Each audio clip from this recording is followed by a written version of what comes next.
When thinking about gender, the topic of today's lecture, anthropologists make a distinction between sex and gender.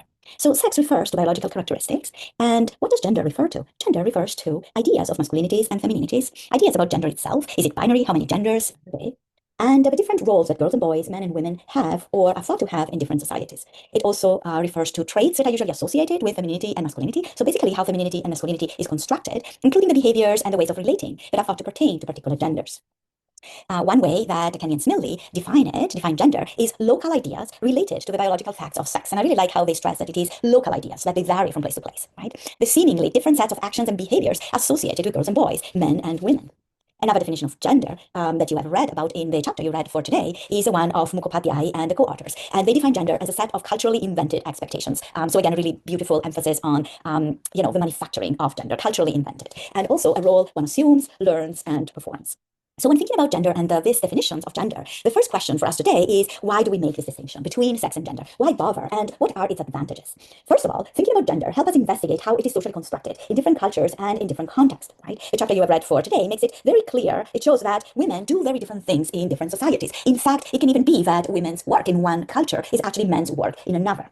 And they have this really interesting example of Cameroon in the 1940s, where women were considered stronger than men, and then were supposed to do some really backbreaking jobs because they were thought of as being stronger than men. So that's a really good example of how it can really vary from culture to culture what women's role and women's job could be. In other cultures, women and men's jobs are not so clearly defined, so there is perhaps not such a binary between gendered work.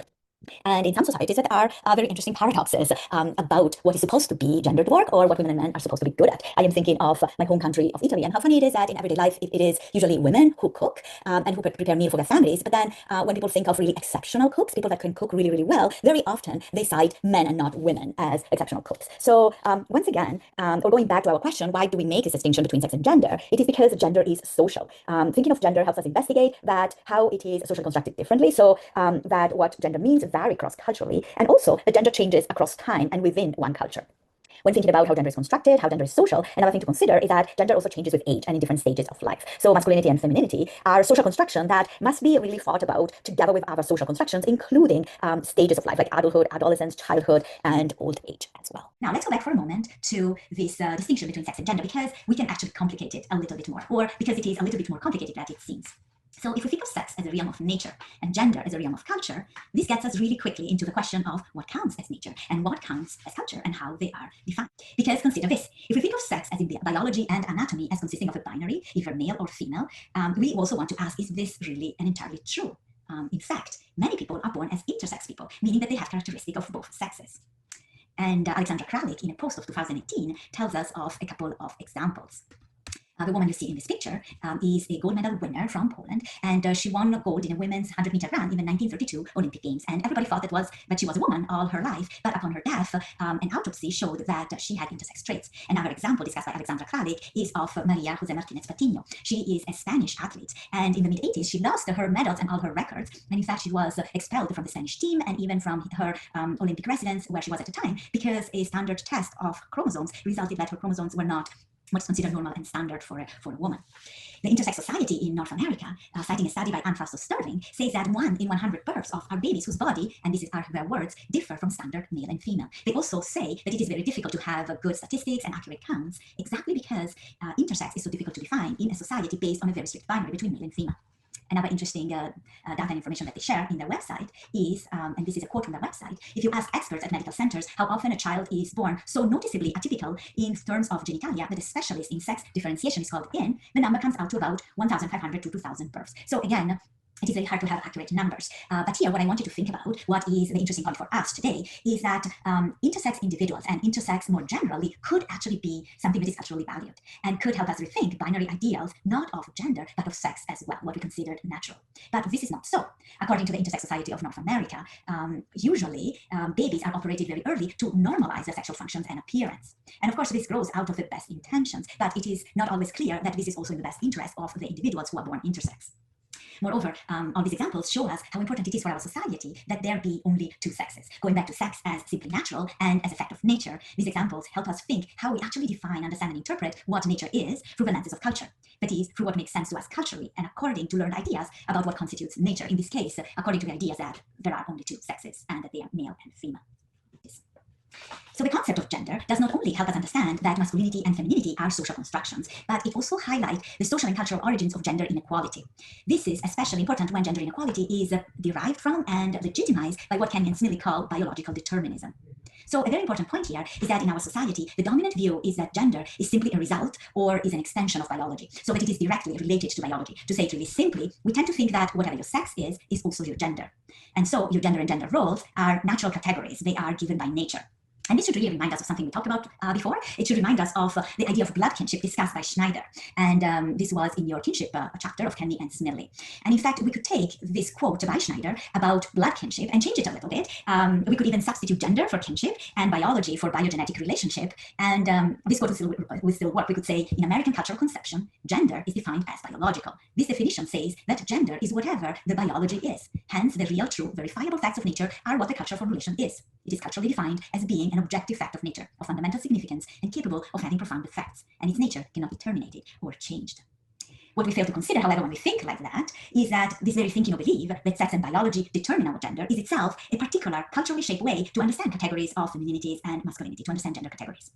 So why is this all significant? Why would we want to think about all of this? The first reason is that if gender is a direct result of sex, and we think of sex as a binary, then anybody of us who is gender non-conforming or who is non-binary would be seen as unnatural, in quote, or deviant. And of course, we want to criticize this thinking.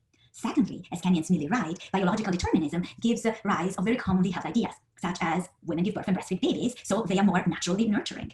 And because they are naturally nurturing, they are better suited to stay at home, to take care of young people and the elderly, while men are naturally, in quote, better suited to go into work, to work outside the family, and to take on leadership positions.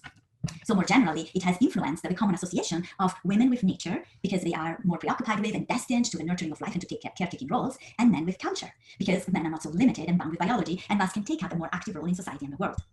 Moreover, this binary association, this contrast between women and nature and women with nature and men and culture, is not just a contrast between two equal terms or two equal categories. If we look at it much more carefully, we notice that it is actually a hierarchy in which men and culture are considered more important, more sophisticated, generally are placed higher than women and nature. By pointing out how biological determinism shapes the social construction of gender, anthropologists, and especially feminist anthropologists, want to criticize gender inequality, want to criticize the way we think about gender and gender roles, and of course seek to dismantle gender inequality in our society. So once again, when looking at gender, anthropologists pay ethnographic attention to people's perspectives and voices, and always consider the power relations in a culture, the history of ideas and understanding of gender, cultural change that might affect it, and economic, political, and social situation.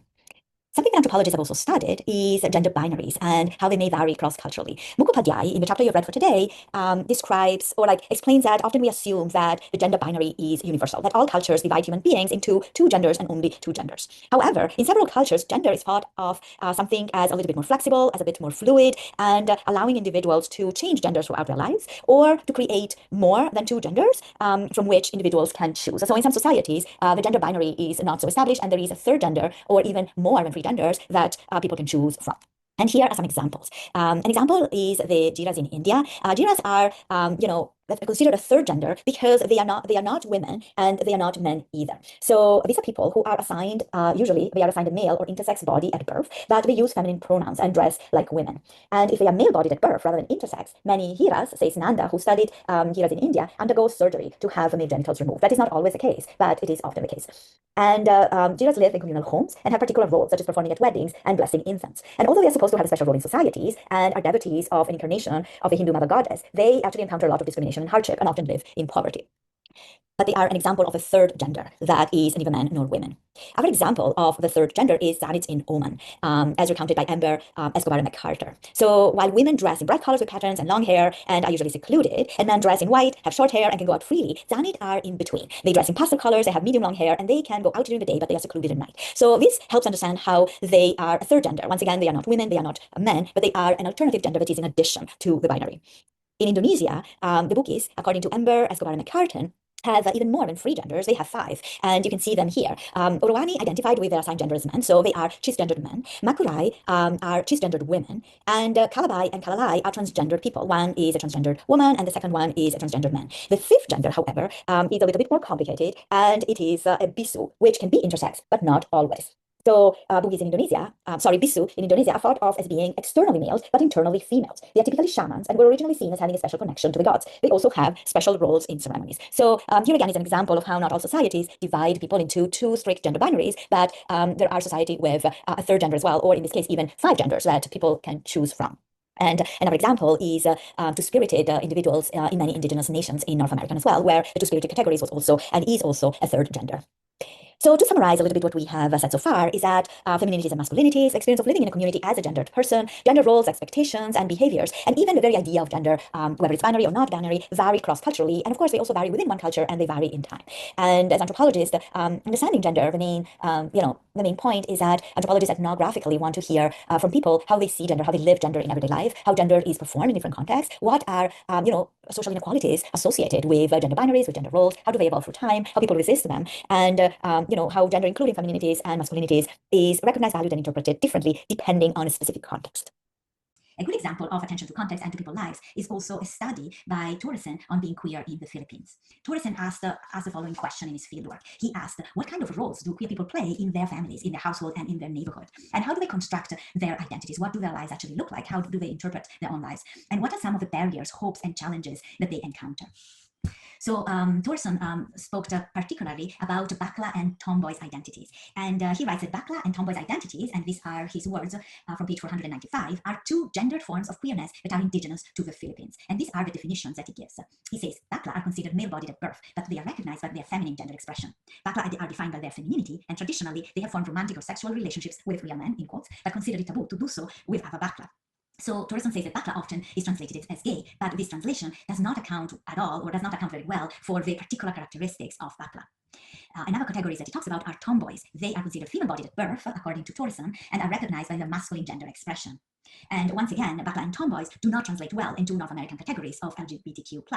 And to make it even more complicated, these traditional forms of queerness that are indigenous to the Philippines are increasingly shaped and thought of in relation to more international and globally circulating queer identities. Importantly, Torreson argues that we cannot really understand what these categories mean in people's lives and how they are significant in everyday life without considering the wider context of the Philippines, such as labor, work, employment, poverty, as well as family composition, family structures, and family expectations. And something that he talks about in particular is that queer people in the Philippines are under great social pressures and expectations to be hardworking and to have particular skills. And there are particular professions that they are supposedly good at. Bakla, for example, are seen as being particularly skilled in professions that have to do with transformation and with beauty. Torreson gives some examples, and these are his words. They are supposed to work as hairstylists, designers, entertainers, wedding planners, and flower arrangers, among other things. This is a quote from page 495 of his study. Tomboys are seen as being particularly skilled in traditional male occupation, such as being drivers of bus and tricycles, and working as security guards, among others. So what is interesting here is that while these expectations can have a sort of positive side in the sense that they can help Bakla and tomboy be somewhat recognized in Philippine society, they are also very constraining. So for Torreson, despite the questions, what are some of the barriers and the constraints that they create? And how do these expectations actually play out in the particular context of Filipino society? For example, why are queer people in the Philippines often poor, uneducated, or underemployed, especially if they are thought as being hardworking and skillful? And here, when I say hardworking and skillful, I am not saying that they are not discriminated against. In fact, Torreson also talks about how they face a lot of discrimination. So Torreson found that queer people are usually expected in the Philippines to support the family for a very long time and to support their family until they make their own family, they themselves get married or start living with a partner outside of their family. This includes things like paying school fees, not just for brothers and sisters or for siblings, but even for other relatives. And he writes that they would contribute not just to everyday living expenses, they would not just help care for aging parents, but if possible, even build homes or home additions for siblings, and these are his words from page 498, for siblings whose families were growing increasingly large. So really quite a big expectation on Bakla and tomboys living with their families. In fact, the people that Torreson spoke to told him that their families often preferred them not to marry or to marry much later or to establish a household of their own much later so that they would continue to contribute to their birth family and to their relatives for a long periods of time. And one of the interesting things that Torreson pointed out is that their financial contribution often helped them also to gain a better acceptance of their identity as Bakla or tomboy by their family. However, that this expectation was also countered by the fact that it was very difficult for queer people to find any other employment outside this traditional occupation, this occupation that people thought they could have. And here it's important to note and to keep in mind that all of these are low-paying jobs and professions. This all was rendered worse by the unemployment rates and poverty in the Philippines. So we can say that in a context of many family incomes in under the poverty lines, queer members of the household were facing particular strains and particular difficulties because they were expected to contribute so much, but yet they had little avenues for doing so. So this made the situation more vulnerable, both inside their families, because they have had a hard time fulfilling the expectations of relatives and families, and in societies more generally, because they were facing increased poverty or they were more at risk of poverty. So Torreson summarizes it really well in this way. He says unmarried informants, or the people that he talked to, were expected to contribute financially to their families, but gainful employment was stymied both by rampant discrimination and narrow understanding of appropriate work for queer people.